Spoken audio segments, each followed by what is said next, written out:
ЖКХБнын кызматкерлери жол кырсыктарын алдын алуу максатында иштерди жүргүзүүдө.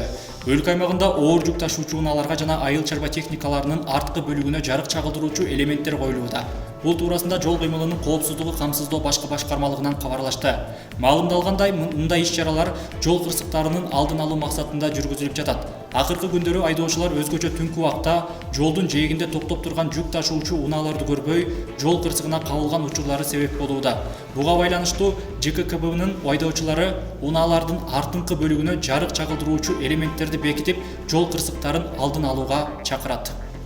Россиянын Волгоград шаарында Кыргызстандын 2 жараны кармалды. Алар баңгизат сатууга аракеттенишкен деп шектелүүдө. Бул тууралуу Россиянын ички иштер министрлигинин сайтында айтылат. Тергөөчүнүн маалыматы боюнча 24 жаштагы жигиттер болжол менен 1 ай мурун батир ижарага алып, баңгизат сатуу менен алектенип жүрүшкөн. Алар сатылган баңгизатты бир жерге катып коюшчу. Жигиттерди кармоо учурунда 180 грамм мефедрон табылды.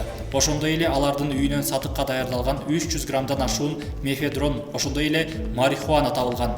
Кармалган жарандарга баңгизатты мыйзамсыз сатууга аракеттенүү беренеси менен айып тагылды.